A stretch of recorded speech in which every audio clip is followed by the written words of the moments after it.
여러분들이 찍은 사진 중에서 가장 잘 나온 사진은 어떤 것들이에요? 보편적으로 사진이 여러 장 있는데 그중에서 가장 잘 나왔다고 생각하는 사진은 내가 잘 나온 사진. 다른 사람이 눈을 감고 있든지 다른 사람이 잘 안 보이든지 상관없이 내가 참 예쁘게 내가 멋있게 잘 나온 사진은 제일 잘 나온 사진이에요. 이게 뭐냐면 우리는 얼마나 우리 중심적으로 모든 것을 바라본다는 것을 증가하는 거예요. 이 성경 말씀도 여러분, 이 성경 말씀이 이스라엘의 역사고 나와 상관없는 것으로 보면 그렇게 재미가 없어요.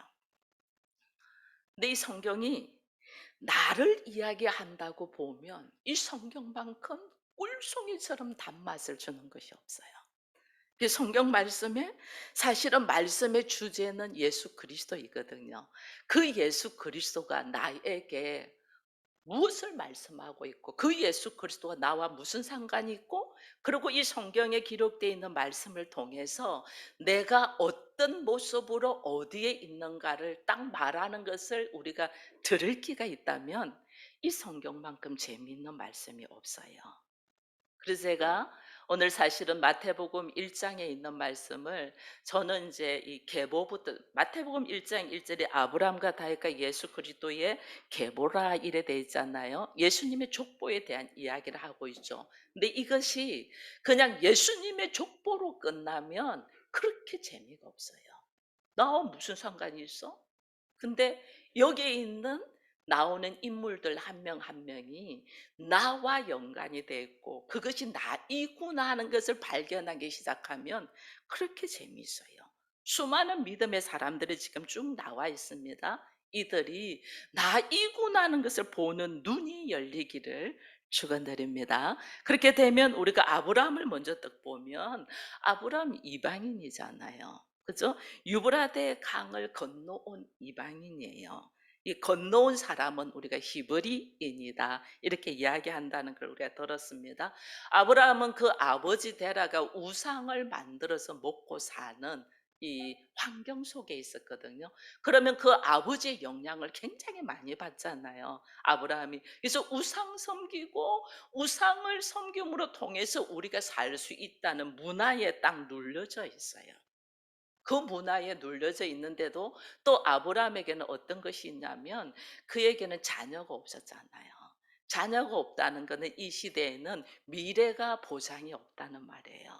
환경에 눌려 있고 미래 보장이 없는 아브라함을 하나님이 유브라데 강을 건너 가라라고 부르신 거예요. 우리 역시도 환경에 눌려 있고 나에게 문제 속에 있는 나에게, 그래서 나는 미래가 어찌 될 줄을 모르는 나에게 하나님이 건너가라, 아브람처럼 건너가라고 부르신 것이 오늘 나예요. 그러면 아브라함에 대한 이 모습도 나이고, 또 이게 뭐 아브라함과 다윗의 일을 이야기하자면 다윗 왕도 우리가 보면 다윗 왕이 살 때는 왕이 있는 시대잖아요. 사울 왕이 있는 시대입니다. 근데 그 사울 왕이 있는 시대에 블레셋과의 전쟁이 일어나지, 나라가 위기 상황에 있었어요. 나라의 위기 상황에 있는 가운데 다윗이 그 위기 상에서 우리가 골리앗과의 전쟁에서 이겼다는 것은 알고 있잖아요. 이것은 뭐냐면 위기 상황에 있을 때에 위기를 기회로 붙잡은 사람이 다윗이에요. 위기를 기회로. 그는 목동이었어요. 목동이었는데 위기가 기회가 돼서 다윗과의 전쟁에서 승리하면서 그의 신분이 새로워져요. 왕의 상위로서 신분이 새로워져요. 위기는 우리의 신분을 업그레이드 할 수 있는 하나님의 기회인 거예요. 이 기회를 붙들고 하나님이 걸어가는 다윗에게 수많은 아픔과 고통과 문제들을 경험하게 해요. 왜 그렇게 경험하게 하냐? 다윗을 통하여 하나님의 나라를 다스리고 통치할 통치권자로 세우기 위함이거든요. 우리는 위기 속에서 말씀을 붙들고 하나님 앞으로 왔어요. 뭐 하나님 앞으로 왔으면 내 삶이 편안하고 아주 평탄해야 되는데 내 삶에 굴곡이 많아요. 아픔이 있고 굴곡이 많아요. 왜 그렇게 아픔이 있고 굴곡이 많냐면 나를 하나님의 나라의 상속자로 세우고자 하는 하나님의 비전이 있잖아요.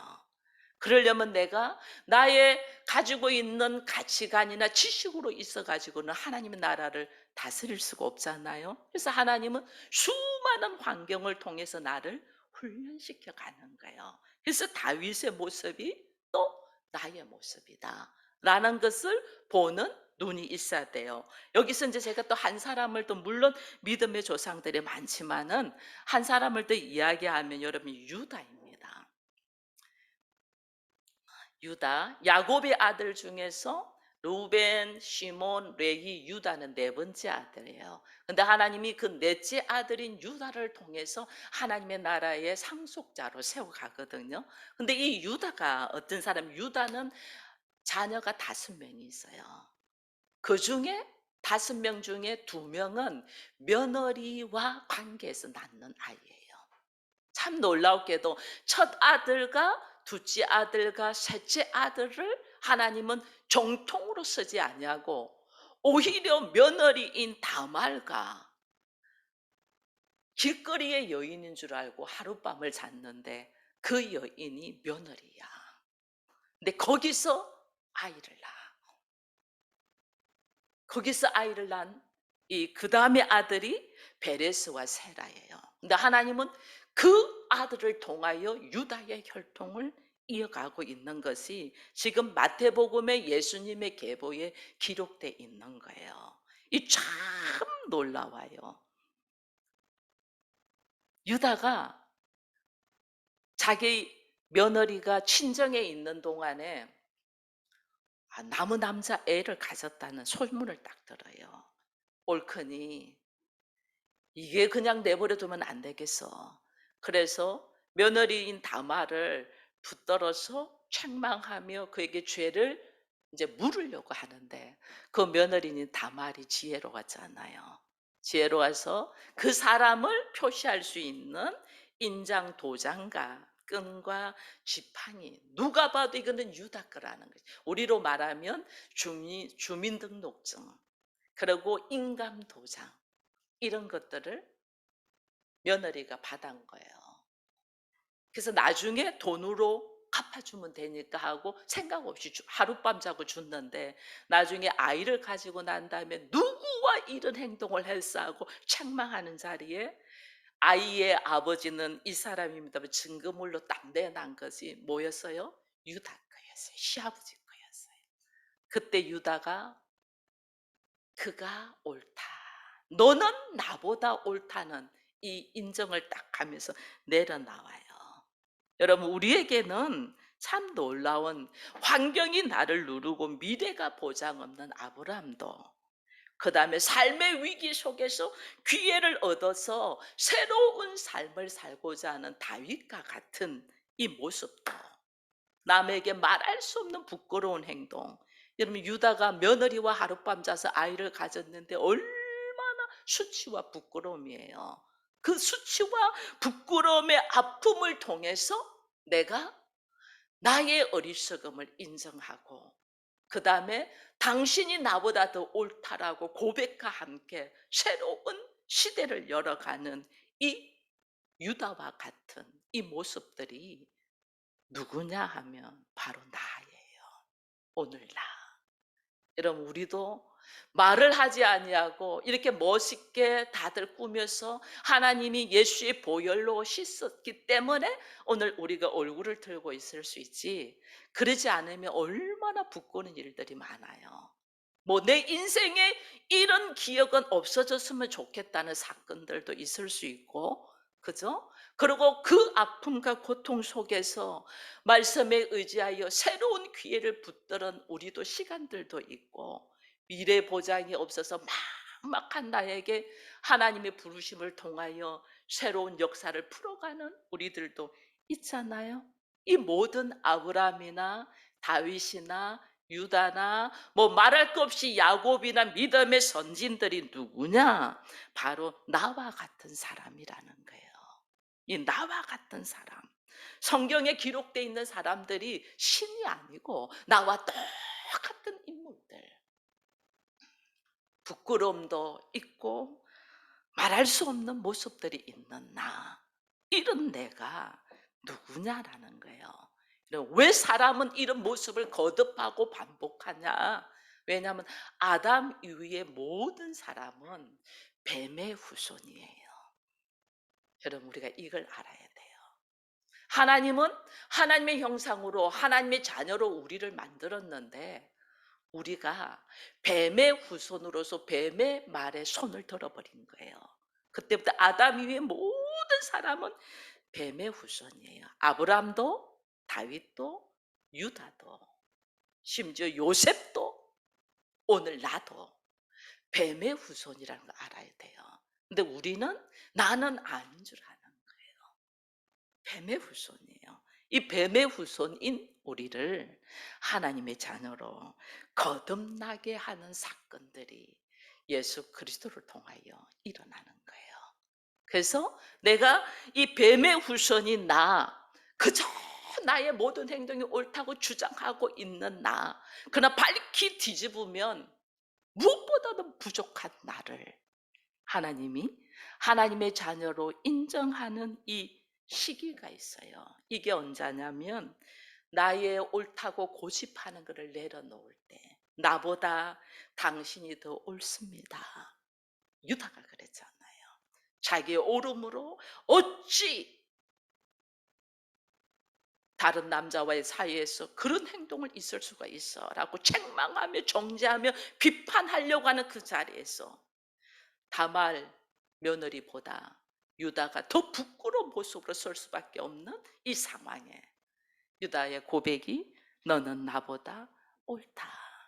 나의 옳다고 하는 생각들이 내려놓는 이 시점이 내가 뱀의 후손에서 하나님의 자녀로 일어서는 시작이라는 것을 우리가 오늘 보면서 오늘 우리에게 하나님이 이 예수님의 족보를 우리가 쭉 읽으면 여기 보면 물론 뭐 다말만 나오는 것이 아니고 다말은 시아버지와의 관계 속에서 자녀를 낳는 모습이잖아요. 근데 라합도 나오잖아요. 그죠? 라합은 수많은 남자와 관계했던 기생이잖아요. 그죠? 근데 그 라합도 나와요. 여러분, 룻도 나오잖아요. 우리가 룻은 참 아름답게 보잖아요. 근데 룻이 결혼 다시 재혼을 하면서 받아들인 남자가 보아스잖아요. 근데 보아스는 작은 시아버지예요. 다말은 시아버지하고 관계를 했다면 룻은 작은 시아버지하고 관계를 해서 아이를 낳아요. 이게 지금 예수님의 족보와 계보에 기록되어 있는 모습이에요. 전혀 우리가 생각하는 정통성도 없고 비정상적인 모습이 오늘 예수님의 계보에 기록되어 있는 것을 보면서 이것이 나에게 더더욱 위로가 되는 것을 봅니다.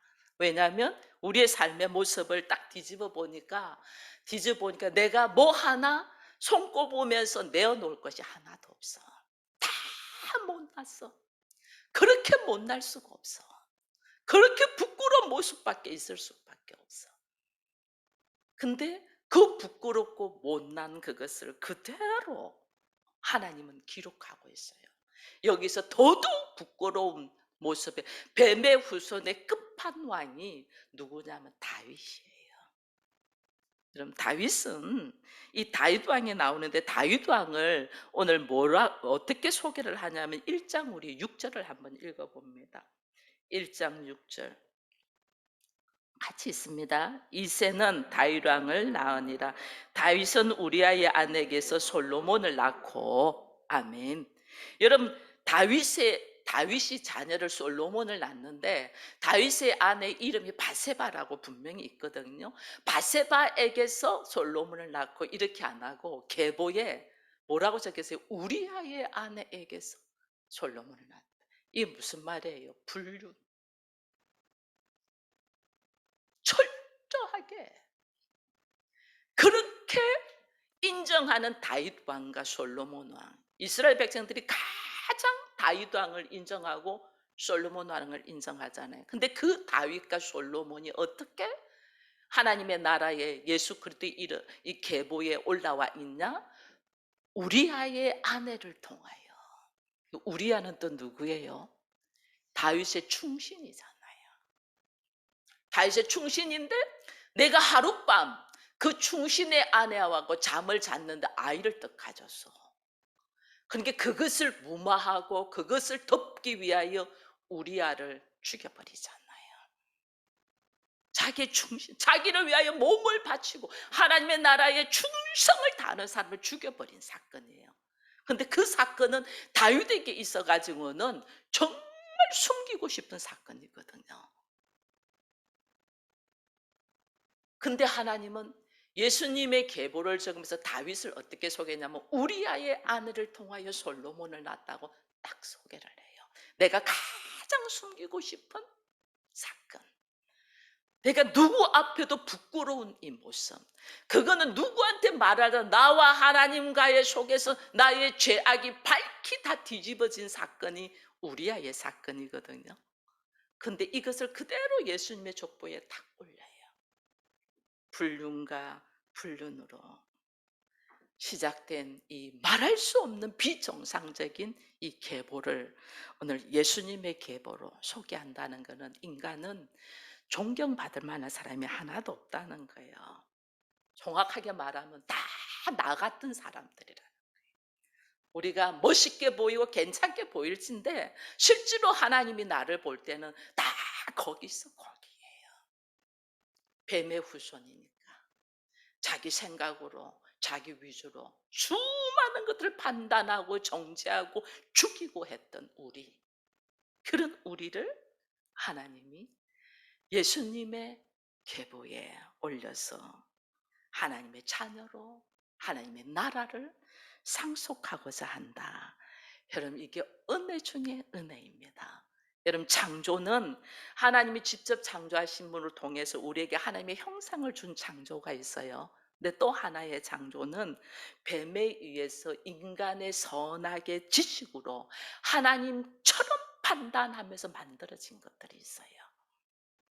내가 예수 그리스도를 통하여 나의 이 옳다고 고집하는 것들을 내려놓고 새롭게 보는 눈이, 영적인 눈이 열리지 않으면 우리는 어떤 세계에 살고 있냐면 뱀의 후손으로 나의 내가 하나님처럼 하나님의 자리에 있는 거짓과 윗선의 모습에서 옳다고 고집하는 모습으로 산단 말이에요. 참 놀라워요. 그래서 우리의 성경을 그런 선악의 지식으로 성경을 읽으면 이거는 말이 틀려서 이거는 앞뒤가 안 맞아, 이거는 뭐가 달라, 이렇게 봐요. 근데 그렇게 보는 게 아니고 영적인 눈이 열려서 여기 기록되어 있는 모든 믿음의 사람들이 나 이구나라는 것을 보면서 이게 성경을 읽기 시작하면 이 성경을 통해서 하나님이 나에게 말씀하시는 메시지들을 얼마나 들을 수 있는지 몰라요. 그래서 꿀송이처럼 단맛을 느끼는 것이 이 말씀이고, 이것을 읽기 시작할 때 내가 새롭게 역사되는 거듭남의 삶으로 들어가는 거예요. 근데 오늘 참 재미있는 것 중에 하나가 예수님의 이름을 이야기하면서 예수님이 성령으로 잉태되어 예수가 아들을 낳을 것이 그 이름을 예수라 하면서 예수를 뭐라고 소개해요? 예수는 자기 백성들의 그들의 죄에서 구원할 자다 이랬거든요. 그럼 오늘 나는 믿음의 조상들처럼 나도 다 문제가 있고 흠이 많은 사람인데 이런 나를 하나님의 사람으로 예수의 계보로 나를 하나님의 나라로 하나님이 거듭나고 새롭게 하는 그 이유가, 그 방법이 어디냐면 예수 그리스도인데 이 예수가 오셔서 나에게 무엇을 하냐는 거예요.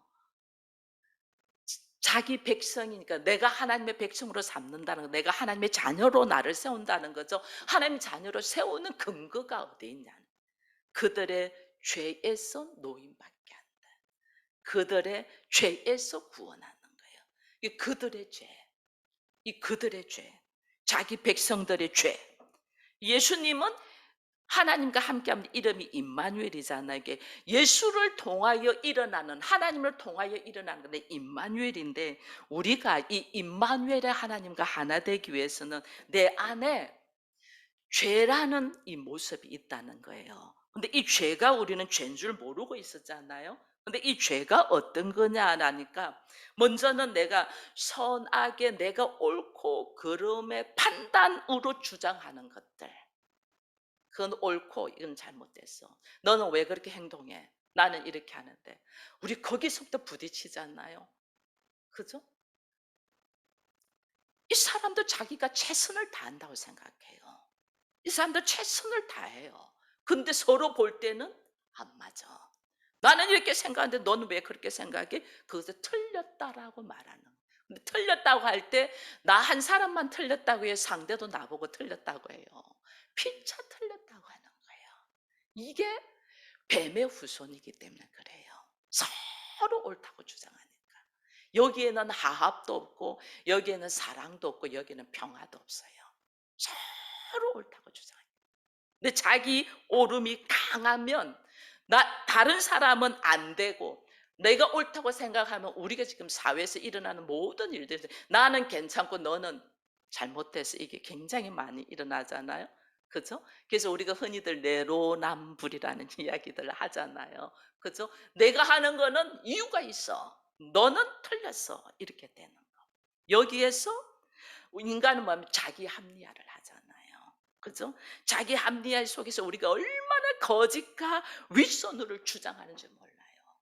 자기가 옳다는 것을 주장하기 위하여 만들어내는 것이, 다윗이 바세바를 범에 놔놓고 자기가 옳음을 주장하기 위해서 충신인 우리아를 은밀하게 죽이라고 명령하잖아요. 자기 옳음을 합리화하기 위하여.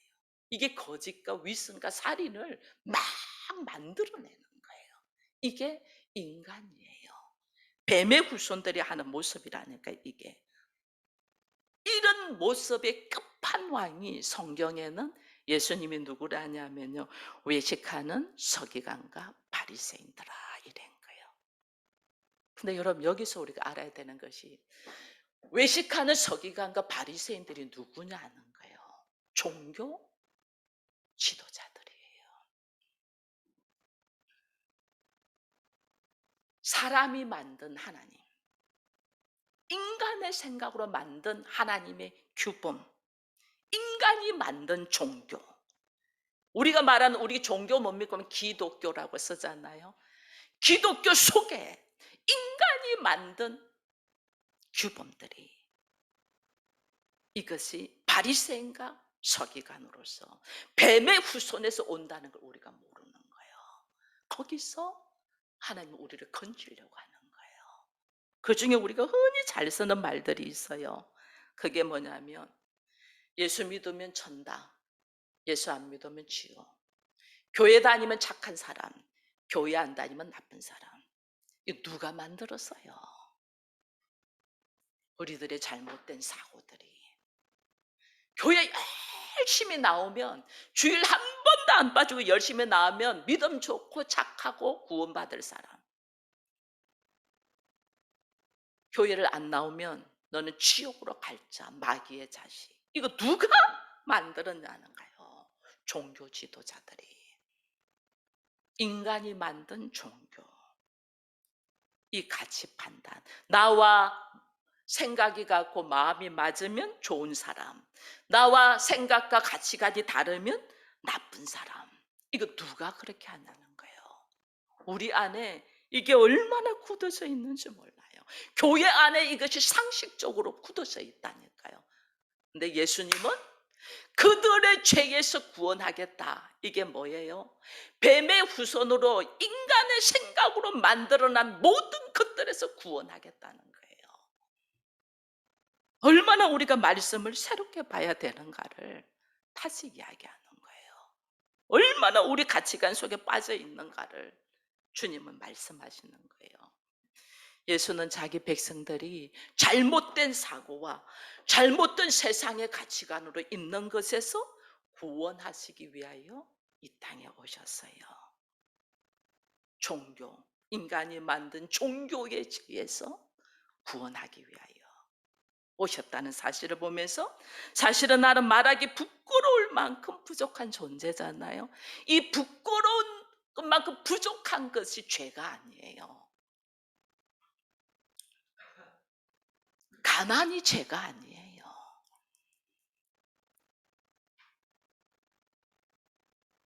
여러분, 우리가 많이 배우지 못해서 학력이 높지 않는 것이 죄가 아니에요. 근데 우리는 그런 사고가 있다니까요. 주님이 우리 안에 잘못 인식되어 있는, 선악의 지식으로 잘못 인식되어 있는, 특별히 이런 주입을 누가 시켰냐면 종교 지도자와 학교 선생들, 부모들이 시킨 거예요. 그래서 예수님은 우리에게 너희가 선생 되려고 하지 말라. 왜? 네가 알고 있는 것 자체가 잘못이기 때문에. 거기서 구원하기 위해서 예수님이 오셨단 말이에요. 그래서 예수님이 이 땅에 우리에게 보여주신 것이 오직 세상의 지식과 학문과 규범이 아니고 하나님의 말씀대로 하신 거예요. 하나님의 말씀대로 하니 내가 알고 있는 상식과 전통과 규범과 다르니까 죽이려고 하잖아요. 오늘 우리를 하나님이 예수의 이름으로 다시 살아갈 수 있는 하나님의 은혜 안에서 예수 그리스도의 계보에 내가 들어가는 하나님의 나라의 상속자로 하나님을 세우시고자 합니다. 나를 다시 살린다는 거죠.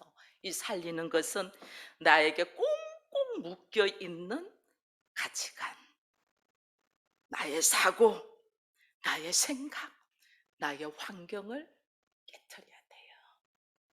이 깨트림이 오늘 하나님의 은혜이고 축복이에요. 이것이 우리가 어떻게 깨져요? 좋은 말씀을 할 때 안 깨지잖아요. 절대 안 깨지잖아요. 그래서 하나님 어떻게 우리의 환경을 건드리는 거예요. 환경에서 막 부딪힘으로 아파와야지 그제야 주님 앞에 하나님 돌아보며 하나님 찾잖아요. 그것이 나는 죽을 것 같이 힘든데 그것이 나를 살리는 하나님의 방법이라니까요. 그게 하나님의 방법. 내가 알고 있는 말씀을 다시 확인하고 내가 잘못 인식하고 있는 것들을 내려놓음으로 말씀을 통해서 예수 그리스도의 은혜가, 하나님의 사랑이, 성령의 역사가 나에게 오늘도 일어나고 있음을 여러분 피부로 느끼는 우리가 되기를 축원합니다. 예수는 아들을 낳으리니 성령으로 잉태됐다. 우리의 상식을 완전 깨뜨려요.